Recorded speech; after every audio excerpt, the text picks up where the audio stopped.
So cryptocurrency. I'm a big fan of cryptocurrency. Can you tell us? Yeah.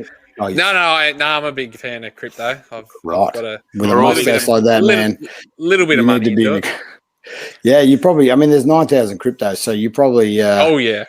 There's lots of them that do different things. But when we built it out of necessity, like we were trying to use Bitcoin and bolted into the AR, and of course AR is like you go through the app and instead of picking up monsters like Pokemon, you pick up bags of money. And so we're in the coffee club in Albury where we were living at the time, and we're trying to use Bitcoin. And Bitcoin, you can't buy a cup of coffee even back then. Like it costs $40 minimum to $70. It could take 4 hours. It's a really inefficient system.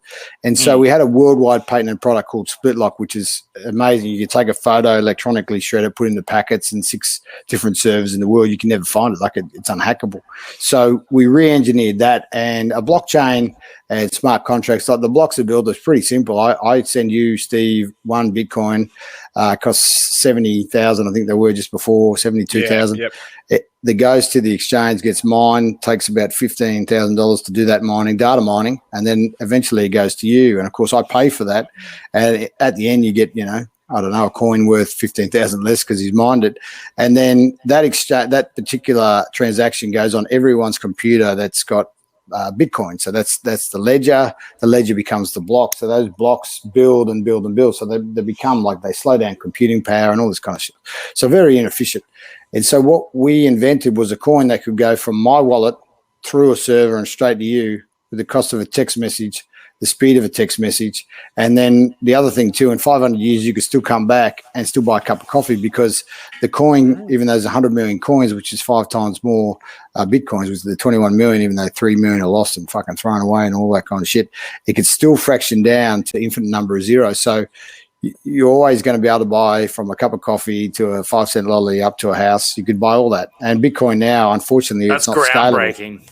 So the guy who invented it is a fucking genius. Like he will be, like his gift to humanity will be those products. Like, and then when Split Lock and ZooChat comes out, ZooChat you never need Facebook or anything else ever again because you got your own videos that are shredded. You have no problem with data, or you can let everyone see it. Like it's unheard of. So you've got all your AR, which is the next level of Google and Facebook ads, and they cost, let's say $1,000. You might get $7 in sales, where the AR you put $1,000 out and you can see everyone that comes in to redeem. So and you only cost you when you redeem. So all of a sudden, the whole 1,000 comes back. You go, I spent $1,000, got $1,000 back with all the people that came back in. So I know exactly my numbers. So I know exactly what I paid for. It's phenomenal. It's way ahead. So that was brilliant to be a part of that. Yeah, right. So ZooCoin, it's called. ZU Coins. You can look it up on your website there, zoocoins.com, man. When's it live? It's actually live. Yeah, so there's a couple options. You can buy them live online, either at zoocoins.com through Britex, which is our European exchange, and Albait, which is the Aussie exchange, or a bloke like me who happens to get you a couple off market, which is rare. It's hard to do. So I had a couple of refunded orders, so I could go back to the market. You got to sell them at whatever you bought it. So a few of my guys got picked up cheap coins. The minimum value is like $60, so that's like a $6 billion coin. But I got a couple of blokes a little bit off market, a little bit cheaper, so they've made a lot of money, so they're pretty happy. But of course, live, we're world live. I think we're just doing the last of the APIs. It's a big job, man. I wouldn't want to do it but anyway, it's nearly here. It's out. That word is out.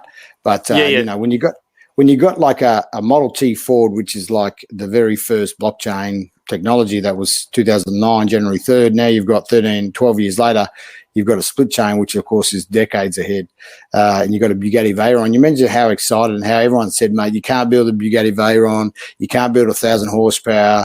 Can't be done. The engineers got it done, and of course, it's shown to be the fastest car on the earth for a long time. It's obviously a great car, engineering amazing. So that's what ZooCoins is going to be. Really, they're both cars. They're both cryptos, but they're completely different. Any price predictions? Well, it's valued at 20% of Bitcoin because it's 5 times less. That's 20%. So that's about 14,000 or something like that, but that's still not fair because with cryptos, the 9,000 can drop because all the money can, the $2 trillion in cryptos can move over into zoo coins, and then, it can be worth $100,000 a coin. It can go well past Bitcoin. So it's a better product. So eventually, all the world currencies can use it. You don't have to worry about foreign exchange. You don't have any of that shit. South American countries can use it. Pakistan, fucking who cares? They can all use it.